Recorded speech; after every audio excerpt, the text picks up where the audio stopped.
I often hear it said, particularly by parents to their kids, the most important thing is that you're happy.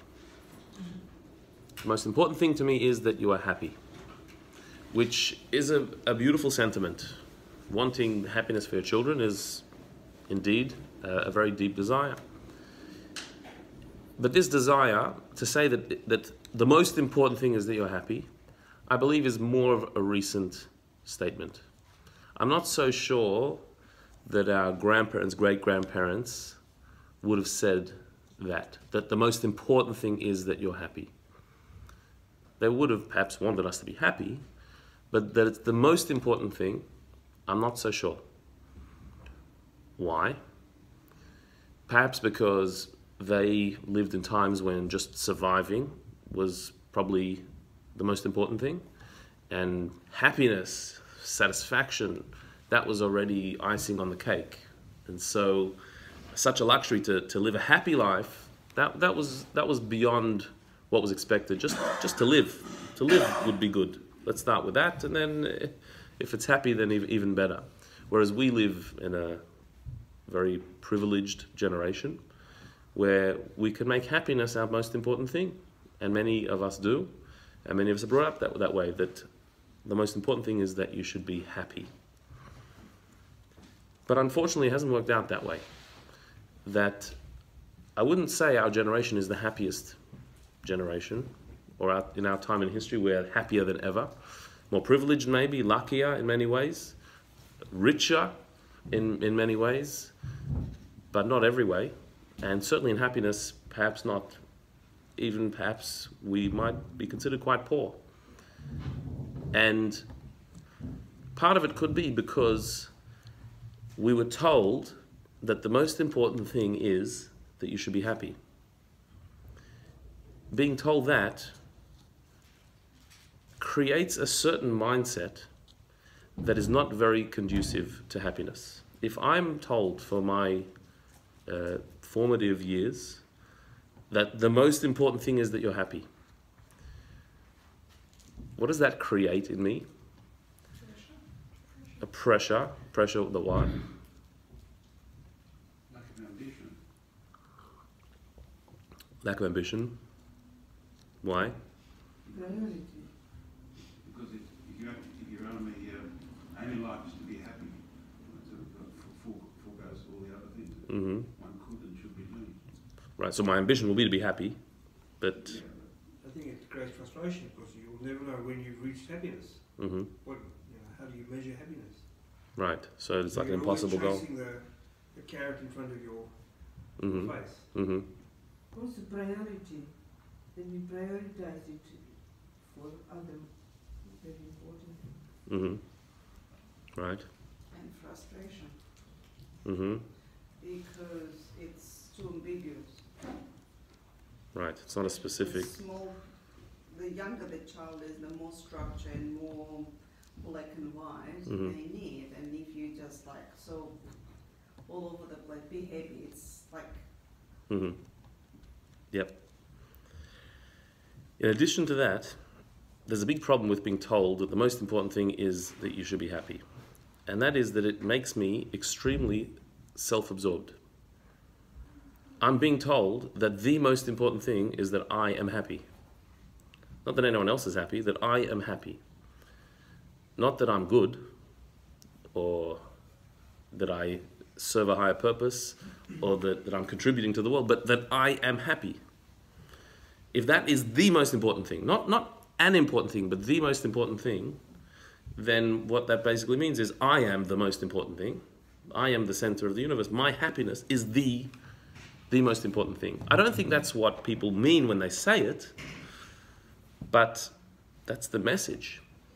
And that message, not only is that in itself quite a dangerous message, that my happiness is the most important thing, it is actually setting yourself up to fail in happiness, to not be happy. Because that sense of self-absorption, that sense of entitlement, that is the exact opposite of happiness. It is the total counter force to happiness and in fact makes happiness impossible, as we'll see when we study into the topic of happiness from a Kabbalistic perspective. To illustrate just how important happiness is, we find that particularly in Kabbalistic writings, a great emphasis on being happy. If we look at the Torah itself, the Torah does not have a commandment to be happy.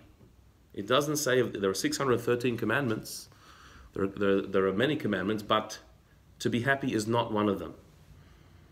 It never says in the Torah you should be happy. It does say that you should serve God with happiness, but it doesn't say you should be happy, which is itself interesting. Now, one of the great Hasidic masters, the great mystic Rabbi Aaron of Karlin, said that while being sad is not a sin, it leads to all the sins. And being happy is not a commandment, it's not a mitzvah, but it leads to all the mitzvahs.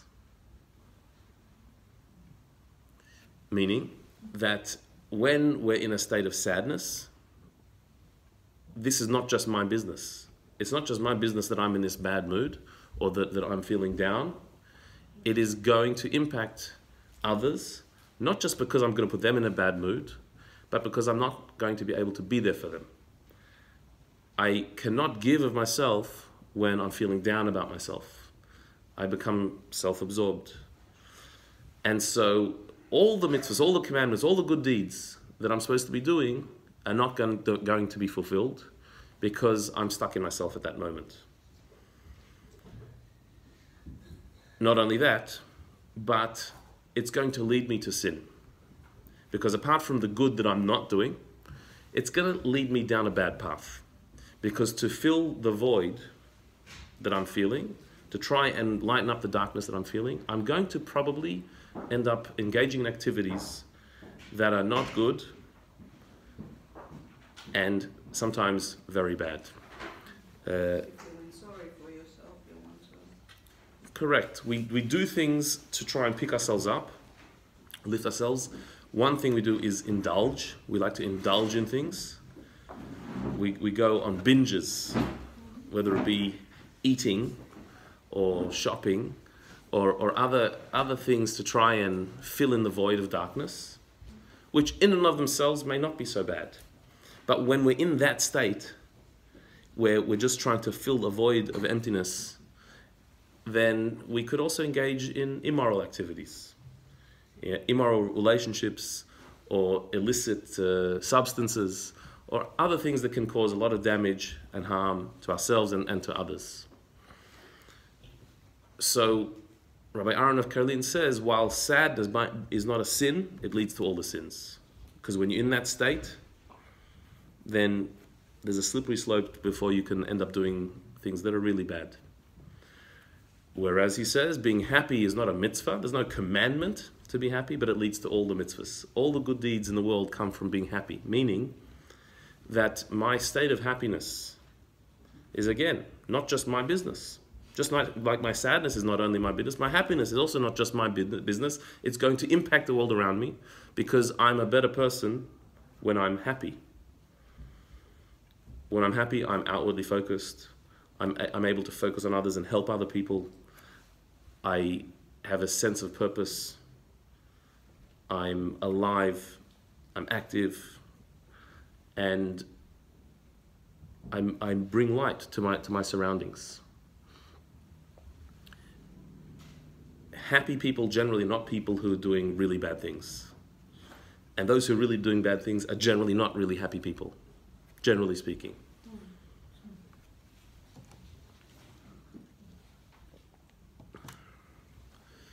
So, what Rabbi Aaron of Karlin is saying in this teaching is that my happiness is not actually my mood, it's a moral imperative. I have a moral obligation to be a good person. That's what I'm here in this world to do. And a part of being a good person is being a happy person. That feeling down is going to lead to negative morality. I'm going to be doing the wrong thing. Feeling upbeat will lead me to do better things. So I have a moral obligation to be happy. So he says it's not a mitzvah, but it leads to all the mitzvahs. It's the basis of all the mitzvahs. This is backed up by many teachings in Kabbalistic writings on the centrality and the importance of happiness as a moral ideal, as opposed to a goal to reach. It's a tool to get us to our goal. It's not that happiness is the goal, that we have to reach happiness. It's that happiness is one of the tools that we use to fulfill our mission. The great Arizal, Rabbi Yitzchak Luria, who was known as the greatest Kabbalist 500 years ago, he said about himself that all of the spiritual levels that he reached, the revelations that he had, were all due to one thing. It was all due to him performing the commandments with joy. Now, Rabbi Yitzchak Luria was a person who could look at you and see your soul. He would tell people their soul history, their previous incarnations, what their soul came down into this world to do. He could see everything about you just by looking at you. This was his level of insight. He reached a level that we would call like prophecy, where the divine voice spoke through him. And we see this through his writings that we have, his teachings, and the stories of his life. This was the level he reached. That was unequaled in his time. He was the leading Kabbalist of his time. And he says, how did I reach this? Not because I spent time fasting or meditating on top of a mountain, but because when I did a mitzvah, I did it with joy. And that joy was so intense, it led me to have prophetic powers. Now that's a big statement. Why would doing something with joy make you into a prophet? Give you divine vision? What's the connection between the two? And yet this is what he says about himself. He testifies about himself. That doing the mitzvah with joy is what got him there. So to understand that intense power of joy and why it's so central, we have to understand where it comes from, what joy is, what happiness is, what is its place, and what is its purpose. And so the Kabbalists always end up going back to the beginning. To figure out where we are today, we have to go back to the very beginning. And they start with Adam and Eve. The story of Adam and Eve in the Garden of Eden, the first human beings, has in it all the stories of all human beings and everything we need to know. So we need to really analyze that story. The best known part about Adam and Eve is that they ate from the forbidden fruit. That they were created in the Garden of Eden, and they were told by God that there's one tree, the tree of knowledge of good and evil, and from this fruit you should not eat. And they ate from it. But there's a lot not known about that story. One of the biggest misconceptions is which fruit did they eat from? What was the forbidden fruit that Adam and Eve were not allowed to eat from? So the most common misconception is that it was an apple, Adam's apple. It could have been Michelangelo who portrayed it in his paintings as an apple. I don't know where he got that from, or if he's the one who started that misconception, or if it came from before him. But it was not an apple. The tree of knowledge was not an apple. There is discussion in the Talmudic and mystical sources as to what that fruit was. And what the mystics say was that it was actually a grape. That the tree of knowledge wasn't a tree as we imagine it, it was a grapevine. And the fruit that they ate was the fruit of the grape. In fact, the Midrash, the rabbinical tradition, says that Eve squeezed the grapes, made some wine, and gave it to Adam to drink.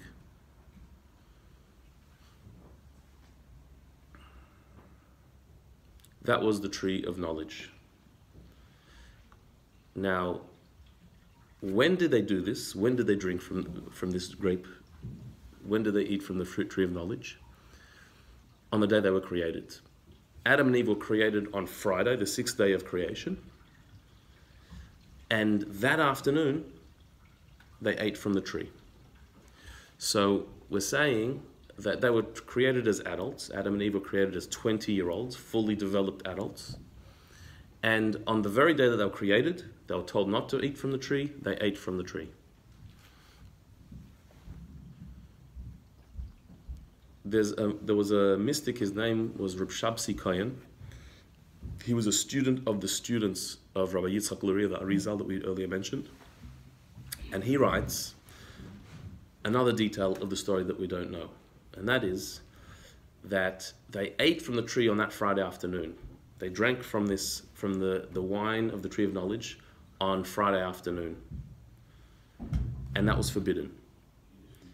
But if they would have waited till Friday night, then on Shabbos, Adam would have made kiddush over the wine from the grape, from that tree of knowledge, and that would have been fine. That would have been okay. Because on Shabbos, everything's holy, everything's good.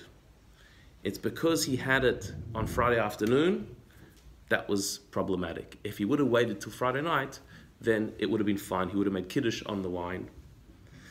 And that's why we, till this day, on Friday night, take a cup of wine and we make kiddush, we make a blessing, because we do it the right way. We do it correctly. We drink from the wine on Shabbos, on the day of holiness, unlike Adam, who couldn't wait. And together with Eve, they drank on Friday afternoon. Noah has different laws around grapes and wine in relation to kashrus and where and when you can have. Yes, so this would explain why wine is taken very seriously, and there are specific laws about it, because we've got a history with this. We've got to be careful with this one.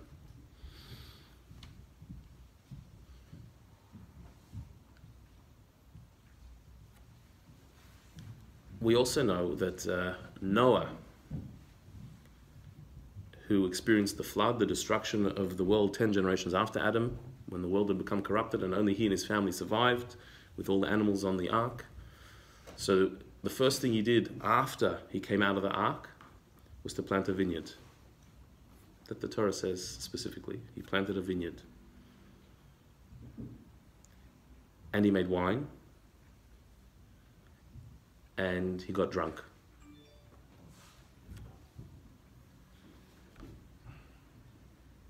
So the mystics explain that Noah knew that the problem had started with drinking wine.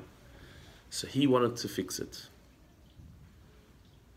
But he got it wrong, and there was an even bigger mess because he got drunk.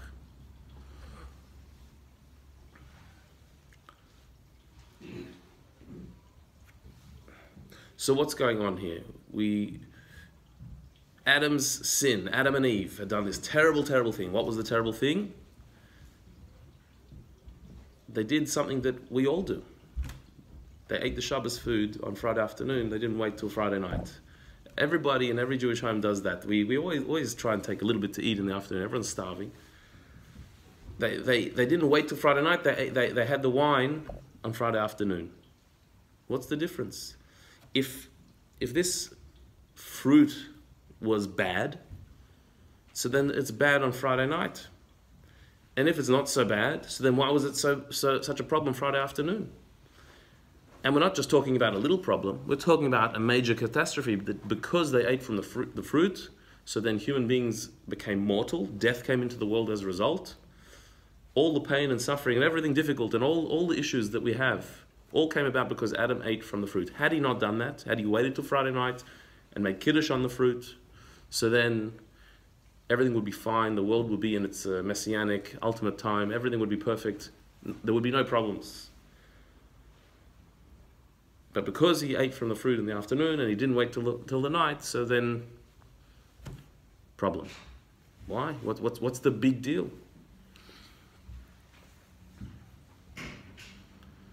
So the Kabbalists explain that there's something special about wine.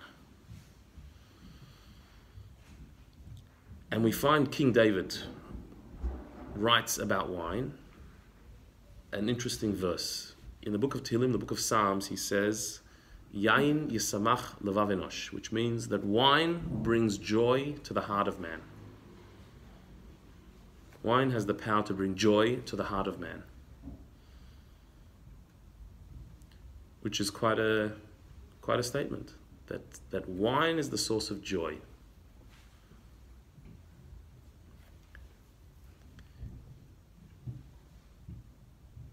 And in this verse, where he describes wine as being the source of joy, he uses a word for heart that is quite specific.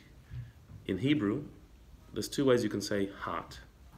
The more common way is lev. Lamed bet, two letters. Another way we find that the word heart is expressed in Hebrew is levav. Same word, but with an extra bet. Lamed bet bet. Levav. So sometimes it's lev, sometimes it's levav. And the sages explained that that's because the heart has two sides to it.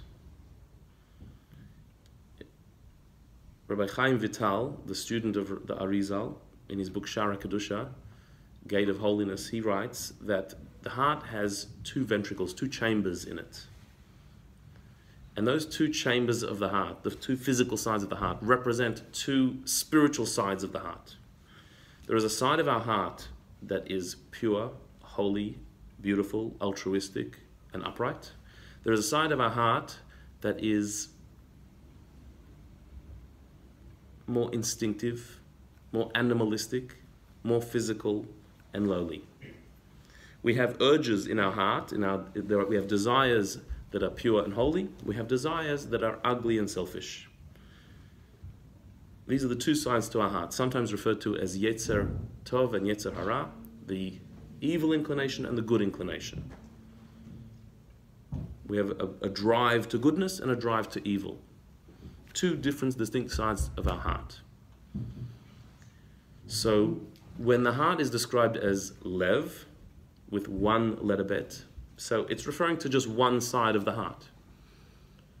When the heart is referred to as levav, it's referring to two sides of the heart.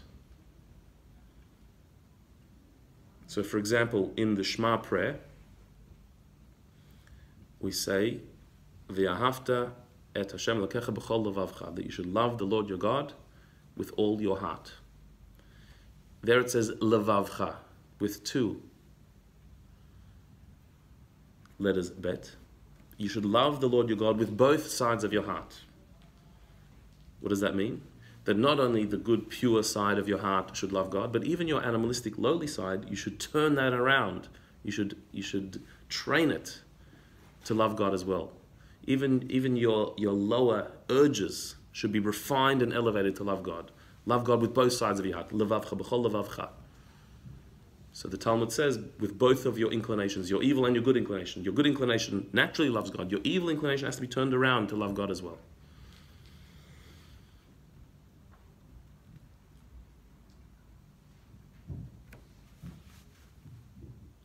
So when King David describes wine, he says, Yain yisamach levav enosh, that wine brings joy to the heart of man, but he uses the word levav, the double word of heart, meaning that what wine represents is joy, gladness of heart, but it can go two ways. There are two different types of joy. There is a joy from one side of your heart, and there's a joy on the different side of your heart. And wine could be used for either. There is a joy, there's a gladness, there is a happiness that is actually a form of self-indulgence, that I'm just feeling good, that I'm having fun, I'm enjoying myself. That's one type of joy. And then there's a joy where I'm serving a higher purpose. I am reaching beyond myself. That the joy is an accessory to fulfill my mission. Not a self-absorbed joy, but a deep, powerful joy that is not about fun, not about how I'm feeling, but something deeper than that.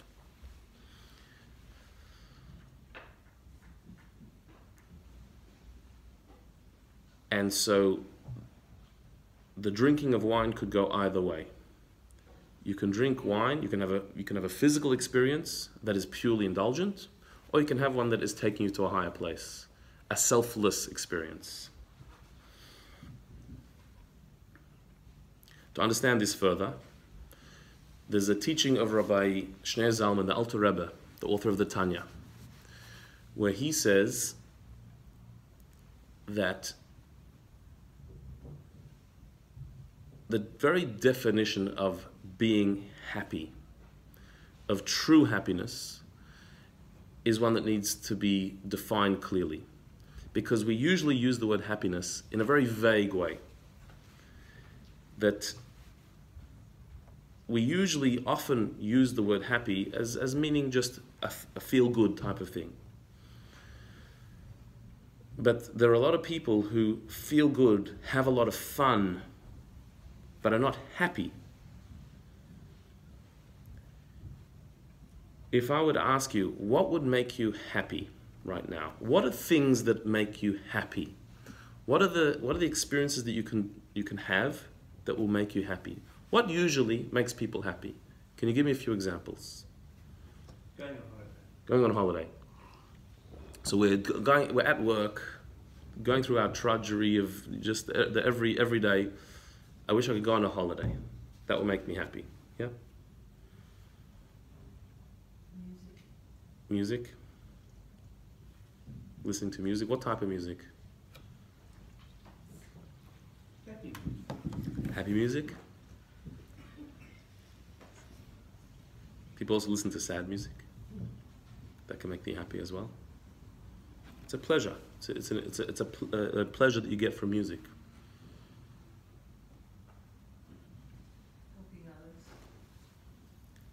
Helping others.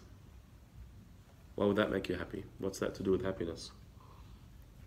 So you can make a difference in their life. Mm-hmm. This is what makes me happy. Mm-hmm. I feel uplifted. Mm-hmm. So it's true and it's counterintuitive. We can, I think, all appreciate that going on a holiday makes you happy. That makes sense. You know, nice surroundings, relaxing. Until we're there sometimes. Then we're there, we just complain about the accommodation wasn't what we expected, and you know, it's too hot here, and look at the flies, and you know, we often find problems when we're away. The desire to go on holiday, the dreaming of it, in like makes us feel that's when we're going to be happy. But then sometimes when we're there, we're not happy, and certainly once we come back, the happiness doesn't necessarily last. But we understand why that would arouse happiness. In enjoying something like music or a good food, that makes me happy. That indulgence, I can see why. Helping another person, why should that make you happy? It should make them happy, that you're helping them. Why should you helping them make you happy? Why happy?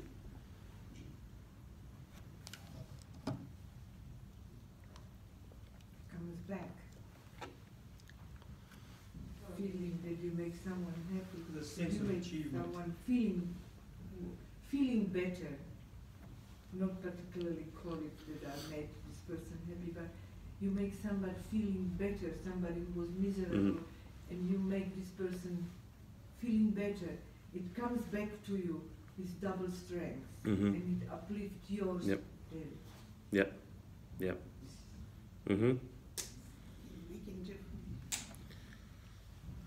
So the Alter Rebbe Rosh Shnei Zalman says that if you understand what happiness really is, then it'll make much more sense why that is the deepest happiness. And in fact, I would say most of us are happiest when we're serving others outside of ourselves. The happiest moments, if we actually think when we feel the happiest, is when we're actually doing something for somebody else outside of ourselves, beyond ourselves.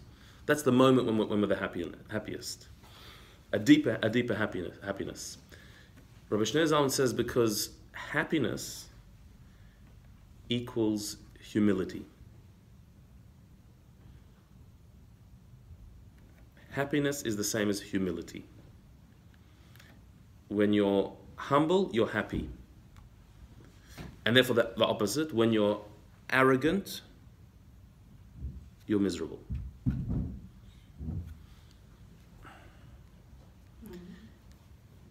Now, this needs to be explained here, and he does, because that is even more counterintuitive. If helping others makes you happy, well, but being humble, why would humility equal happiness? You would think the opposite. Humility, we usually understand as being self-effacement, putting yourself down, putting yourself aside. Happiness is a feeling of self, is an expression of self, that I'm there, I'm in it. To be humble means to minimize yourself. To be happy means to expand yourself. To be humble is to put yourself in other people's shoes, kind of thing, and recognize your limitations. It doesn't mean like to put yourself under the rock. It means that you understand that you can't be perfect. But at the same time, knowing your strengths and use it. Right. So he defines, Rabbi Shneur Zalman, Alter Rebbe defines humility, real humility, as being where you know who you are, you know your strengths, your gifts, your talents, the blessings that you have, the power that you have, the achievements that you've made. You're totally aware of all of that. That is a prerequisite to humility. You can't be humble without knowing all that. A humble person is not somebody who says, I'm a nobody, I'm a nothing, I've achieved nothing, I'm not good at anything. That's not a humble person. That is a self-destructive person. That's a person who has no appreciation of themselves. A humble person says, I know that I have many talents, many achievements, and many things that I've done well. But I also know that none of that is off my own bat. It's not really just me. These are gifts that I was given from above. These are God-given. That I'm good at stuff. I'm talented at things, and I have things that I've done. And I can recognize that, and I can be comfortable with that. But I know that it's not me, that was given to me from above. Because I didn't create myself. God created me, and He gave me these abilities and talents. And a humble person, therefore, is aware of their greatness, but takes no credit for their greatness. You have to have both. You're aware of why you are a great person. But I'm also aware that I didn't make myself that. I was given that. I was given the opportunities and the powers and the abilities to be what I am. When you have those two, then you're humble. And when you're humble, you're happy. Because it's not about me. Some people fall at one stage or the other. Some people struggle to find their own greatness. What am I good at? What have I achieved? What have I contributed? What have I done? What do I have to offer? Some people struggle to answer those questions. Like, what good am I? Now that is a terrible state to be in, because it's denying the reality. The reality is you have great things. Sadly, we all know people who do this to themselves, who speak about themselves that way. And we think they're great and wonderful. We see all the talents and the beautiful things that they have. You can sometimes see somebody who has an amazingly beautiful soul and brings goodness to everyone around them, and has achieved so much that really matters, and they put themselves down constantly, and they don't see it themselves. It's a tragedy. But it's also denial of reality. They're not seeing reality.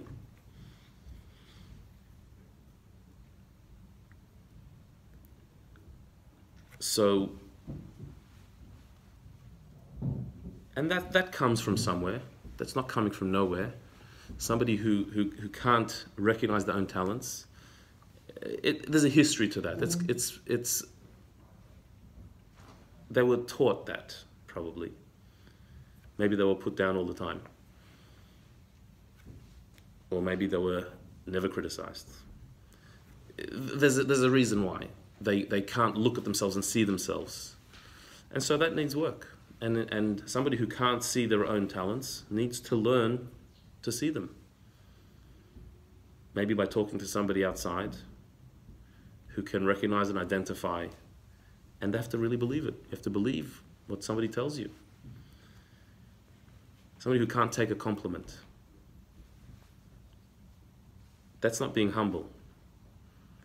If every time you compliment somebody and say, you know, you did a great job.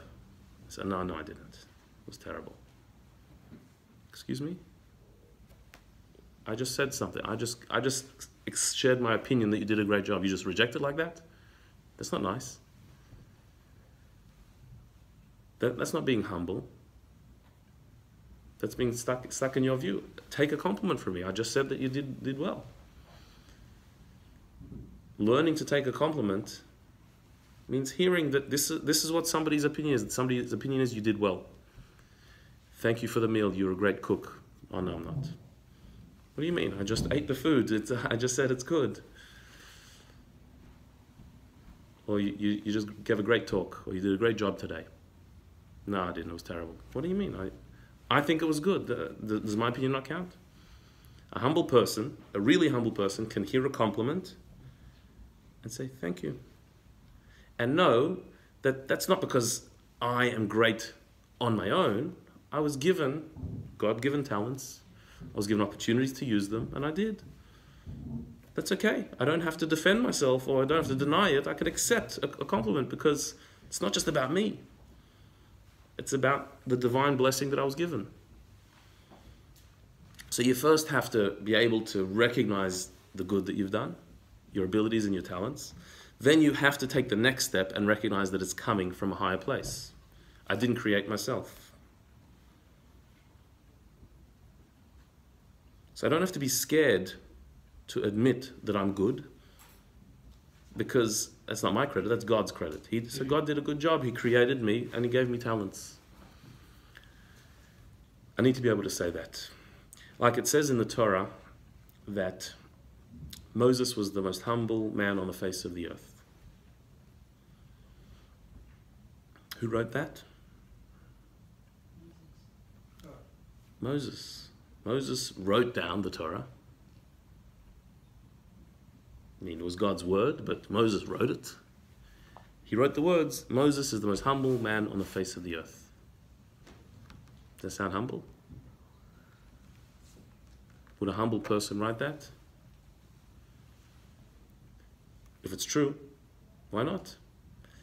A humble person can say, one of the talents I have is humility. We laugh at it. If somebody would come up to you and say, do you know, I realize I'm a very humble person. We would laugh at such a thing like that. That'd be quite ridiculous. But a truly humble person could say with a straight face, if it was relevant, it wouldn't just come up and tell you this. But if it was relevant, yeah, humility, I'm humble. And not take any credit for it. honestly, it's not me. It's just God gave me a skill of humility. It's one of my talents.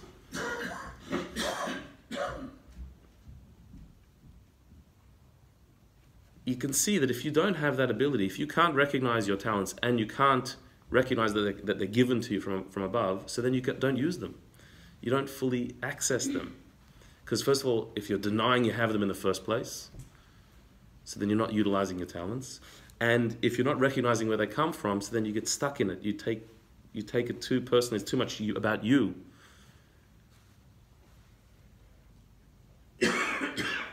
So you need both. And that's being humble.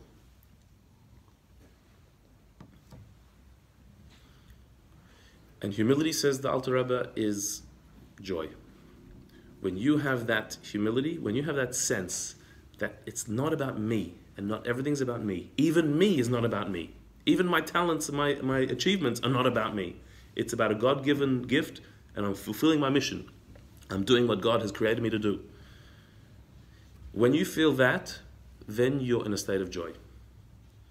Because you're focused on what you need to do, you're not focused on yourself. And as soon as you take the focus away from self and onto my mission, that's when you're joyous.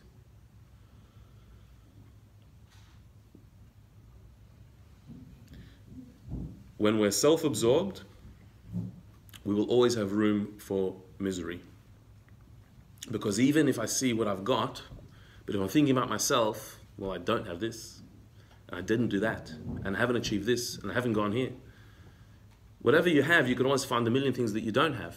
If you're just focusing on myself, so then there's just the list of pros and cons. There's always going to be many negatives, and I'll always have room to be miserable.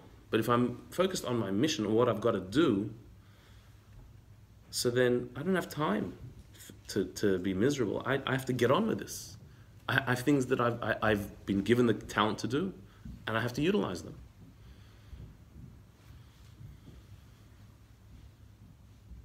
So this is why when we're helping somebody else, we're happy.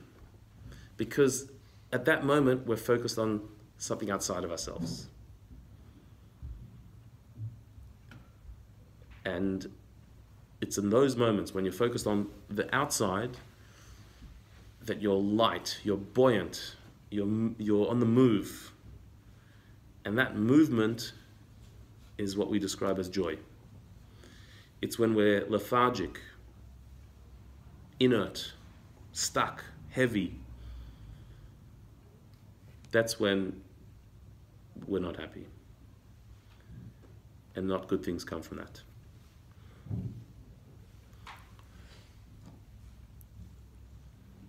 I tested this out on one of my kids some years ago, who was a little, very young baby, but was just crying for nothing in particular. Just enjoying the crying and wallowing in this just state of crying. And no distraction, nothing that I gave her, nothing would get her out of the mood. So I sat next to her and I started crying. I started crying. Like, why should I be worried about your crying? I'm gonna cry. So I sat there and started crying. And she burst out laughing. Like she loved it. It was great. And then she was in a good mood after that, and we could move on. And I saw in that moment that all I did was I just took her for a moment out of her enjoying her self-pity, and then she noticed me, and then she was in a good mood. I wish it always worked, but it illustrates the point that when I'm stuck in myself, I'll find plenty of reasons to be miserable.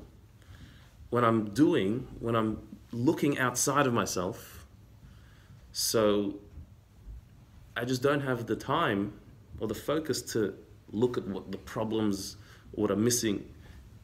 I'm looking at what I'm doing and what I can do.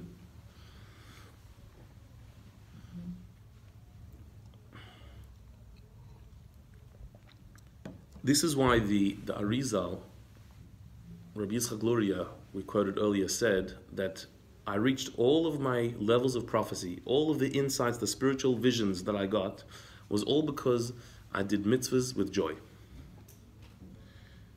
That he was busy with doing mitzvahs, doing good deeds and spiritual deeds, but not just doing them with joy. Because when you do it with joy, you're light, you're buoyant, and you're humble. You're not focused on self, you're focused on the mission that you can do. When you're in that state, you become open to bigger things.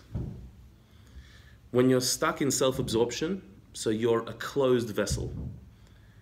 You're not a container, you're not a receptacle, you're not open to anything. You can't receive anything. When you're in a state of joy, you're open, you're an open vessel, and you can receive. We know this from ourselves, that when we're in that state of misery, we can't receive anything. Even love. We can't receive it. We don't believe that anyone really means it when they love us, when they try and help us. Because we're a closed vessel. We're not open to the warmth that somebody else can offer us. We're suspicious of everybody.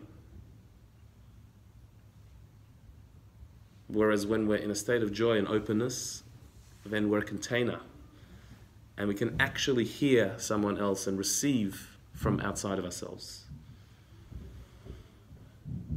So the Arizal took this to an extreme. The joy that he was in was so great that he became a receptacle for divine revelation. That's how open he was, that he could hear the messages of God and became prophetic. Because he wasn't stuck in himself. So he was open to higher messages.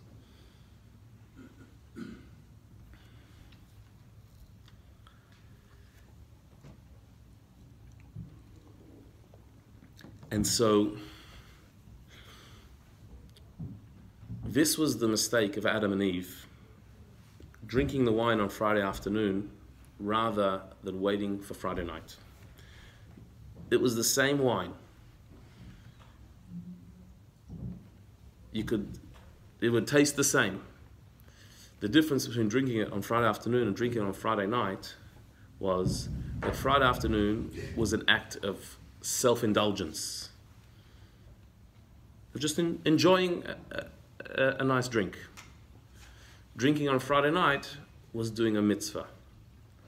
Doing something with purpose, with meaning. A sacred act. Drinking on Friday afternoon was just, this is what I feel like doing. It looks good, it tastes good, so I'm going to do it. Whereas doing it on Friday night is, this is what I'm supposed to do.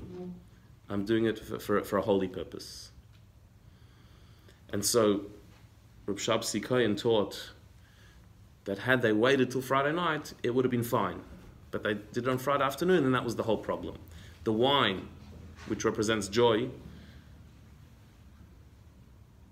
they made joy into an ends rather than a means. That the wine was just for the sake of the wine, to drink the wine. That's a problem. If joy is the ends, so then that's self-absorbing, and then that's not real true joy. It's feeling good. On Friday night, the drinking was not just to drink, it's to make kiddush, it's to sanctify the day, to do a mitzvah.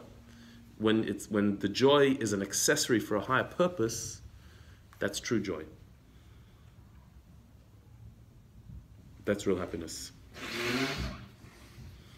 And so therefore, as a result of them eating from the fruit, human beings became self-conscious.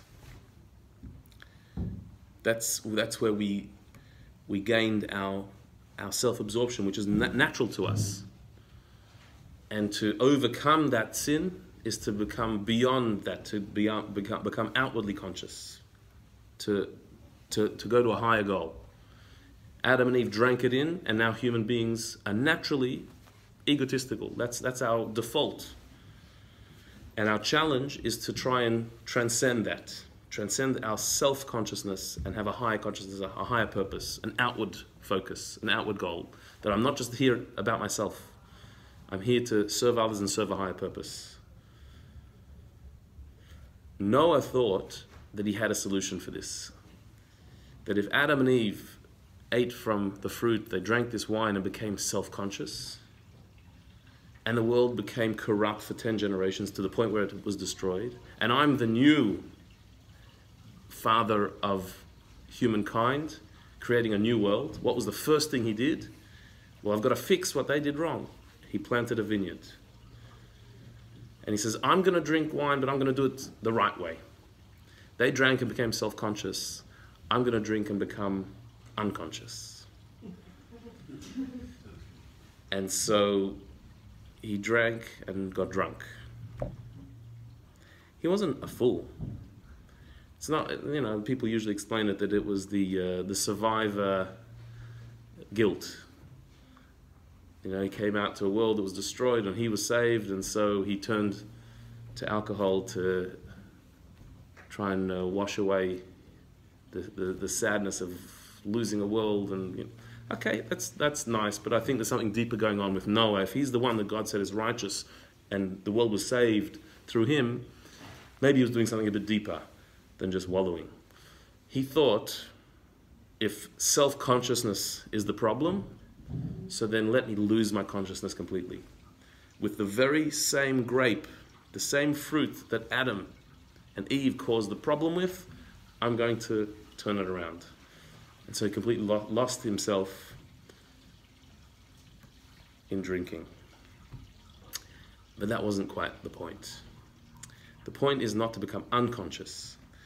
It's to become higher in your consciousness, to become selfless in your consciousness, to be you, to be in you, but to be serving what's outside of you. To lose your consciousness, to just knock yourself out, that's easy. God didn't need to create a world for us to lose our consciousness. It's to be very much you, in the here and now, awake and alert, aware of your faculties, and acutely aware of your talents and what you can achieve, and to do it, to achieve, to be active, and all the while knowing that this is not about you. It's not self-absorbed, it's for a higher purpose. That is how we fix the sin of Adam and Eve, the mistake they made of drinking the wine at the wrong time. So what comes out is that joy, gladness, happiness is so central to our ability to fulfill our mission that if we're not in that state, if we're in a sad and lowly state, so then that's self-absorption, which just gets us stuck and is a cycle of negativity. Whereas joy is an accessory to go out of yourself to reach a higher purpose, to serve the world, to serve God, to serve others, and to make the world better. So, what should we be saying?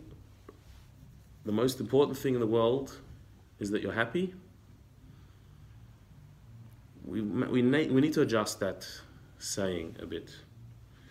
If I'm telling myself or my children or my students or my friends or my spouse that the most important thing in the world is that you should be happy, then I'm telling them the most important thing in the world is you and your comfort, yourself. You're the center of the universe. And that is the exact recipe for misery. Because sadness and arrogance are synonymous. If I'm focused on myself, I will find all the things that I don't have. And all the things that I deserve and I haven't been given. If I'm humble, humility means I have many things and none of them are deserved. They're all given. Because it's not about me. I was given all these gifts and none of it was earned. It's all a divine gift. How could you not be happy recognizing all the gifts that you got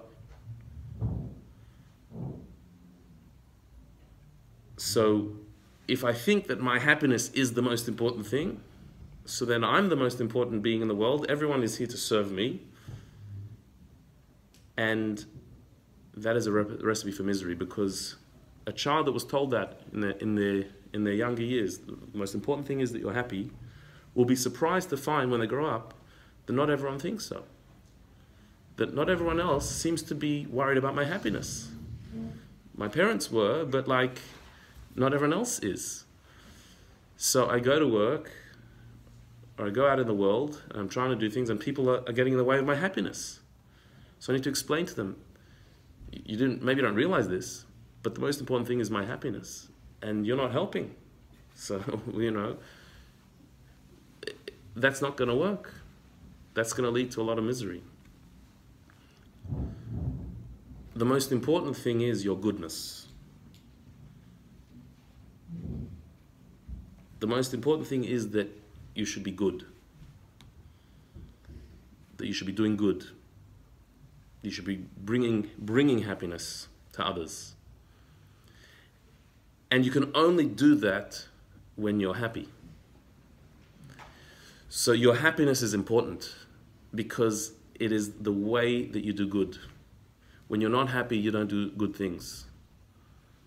When you're in a bad mood, that's when you hurt yourself and others. When you're happy, when you have a sense of purpose, when you're not stuck in yourself, but you're focused on your goal and your mission and the gifts that you need to share, that happiness leads you to be good. The most important thing is that you should be good. And the way to get there is being happy. Okay, questions, comments? Around when you sit in the not to have the wine, Yeah. were they told that you can have it at Shabbos? Because you refer to it as they had it at the wrong time. My understanding was they were just told you can't have from there. So whether they were told that you'll be allowed to have it tonight or not, that's not mentioned. The source of this is Reb Shabsi Cohen. The Shach al Torah is the book that he wrote, and in that he says that they would have been allowed to have it on Shabbos, but not that they were told that necessarily. They were told, don't eat from it, don't take from this fruit, and if you do, you'll die. But had they waited, and Shabbos would have come, so then they would have been invited to make Kiddush. I'm curious about what someone might perceive as them doing good. So what happens if someone thinks that what they're doing is good, Mm-hmm. and perceives that they're also coming from a happy place, and has no insight or awareness of what their behaviour might be.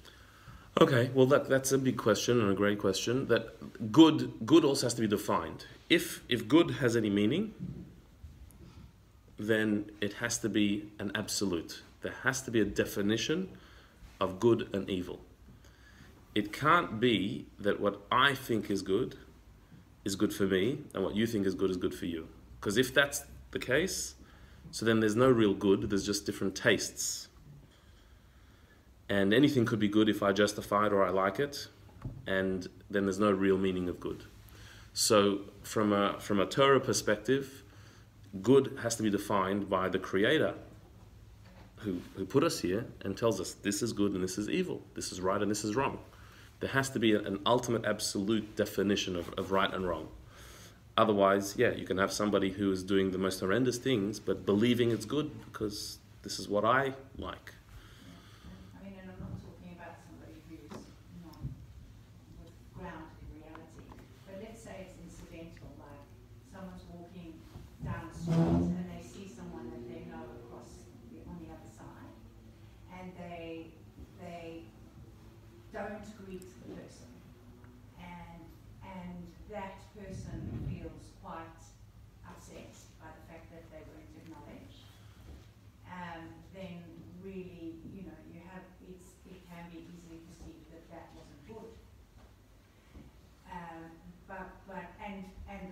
response of the other person may stir or trigger some other difficult internal feelings or emotions, then I guess the thing is that inadvertently that person may have been thinking or caught up in doing something quite differently, and how is the impact of those inadvertent oversights? Okay. How does that work? Well, I guess it depends on which side we're on. If we're the person who was ignored, somebody didn't greet us or didn't notice us or didn't say hello to us. So again, a happy person will say, oh, maybe they didn't see me, or maybe they were preoccupied or not in the mood or had to do something or in a rush, or there's many possibilities. I don't have to take it personally, right? A humble person means that, okay, so, or maybe I have done something to upset that person. There are many possibilities, but you don't have to immediately take it personally. Of course, the person who is arrogant and therefore miserable will take everything personally. That everything anybody does or doesn't do or nearly did or could have done is against me, because everything's about me. So that a person who's in that state, and we have to all admit that we all have that, and we all do go through that to a large extent, where we think everything that everybody is doing is about ourselves, and that everybody is thinking about me at all times. So anyone who didn't call me back, or who, anything anyone has done is because it's against me. And that state, you can see why that is also just a recipe for even more misery, because I'm finding everything was done because of me. Right? So you hear somebody laugh, they're laughing at me. What did I say wrong? It has nothing to do with you. They're doing something else. It happens all the time. So on that side of things. And also, a happy person is also able to forgive as well. Like, sometimes people do not nice things. Like, they really didn't do a nice thing. But somebody can forgive as well. I read a story of a holy man. His name was Reb Shlomo of Zvil. He lived in Jerusalem. And he used to give people blessings. He was a very, very extremely humble person. He lived in very basic accommodations, but he was known as a very holy man, and people would come to him for blessings. And somebody once came to him and just walked in and started cursing him out, that you're a fake, you're a nobody, and just one insult after the other, and stormed out of the room. So without blinking, Reb Shlomo said to one of his assistants, whose name is Reb Elia Roth, can you take from my wallet a couple of $100 and find that guy and give it to him? So Reb Elia, an assistant and a student of Reb Shlomo, said, he just came and cursed you out and you want to pay him for it? Like, I understand you don't have to take everything personally, but like, what, you're giving him money? Like, what's the story? So he said, why would somebody walk in and start insulting me? It must be he's hungry. He hasn't got food to feed his family. He's going through issues. What's he do with me? I need to help him. Someone who's in such a sorry state, I need to help such a person. And he did. What's amazing about the story is that was his immediate reaction. It wasn't later he thought about it, after being really offended that he was disgraced publicly, and later he thought, well, maybe. His immediate reaction was, why would somebody just come and start insulting me for no reason? There's obviously stuff going on. He's in pain. So that doesn't mean every time somebody tells us we did something wrong, they're in pain. We may have done something wrong. But if we're innocently being accused and somebody's angry at us for no reason, okay, so they're going through something. The ability to see that to take a criticism when it's given to me, and also when I'm not being criticized but somebody's just letting out their anger on me, to recognize that as well. That's humility. If somebody gives me a criticism that's possibly true, I should be thankful for that. If somebody comes and tells me that you're an idiot, you're doing something really stupid, I shouldn't be offended by that. I should say thank you. I'd like to know if I'm doing something stupid. If I'm about to walk off a cliff, I want somebody to come and say, you're an idiot to walk that way. I want to hear that. And I would say, thank you for telling me that. So again, if I'm self-absorbed, so you come and tell me that, you know, what you're doing is really stupid, I'm angry at you. What's your problem? If I'm a happy person, meaning I'm a person I'm on a mission, I'm here to do what I need to do. I'm comfortable with who I am because I know who I am is given to me. If you come and tell me that I'm stupid or I'm doing something wrong or you criticize me, I will either want to know, okay, thank you. In what way am I stupid? I'd like to know. I don't want to be stupid. I don't want to do the wrong thing. I'll be thankful for it. If it's just a wanton attack for no reason, I'll feel bad for you that you need to do that. And maybe I can help you, or maybe I just need to leave you alone. Or maybe I need to send you a couple $100.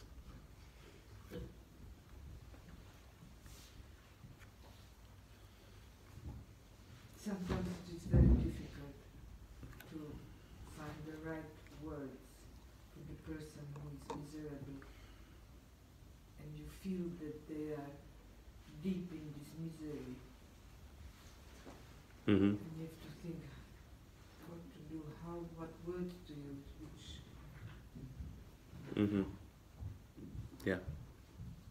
Yeah, that can be very difficult. And sometimes we need to pray that the right words come into our mouth. That's another part of being humble. I don't know what to say, so God, help me out to say the right thing. Because it might not be what you think. And sometimes not to say anything, just to be there. That's my philosophy. I don't know what to say now. Okay, thank you very much. We'll end there.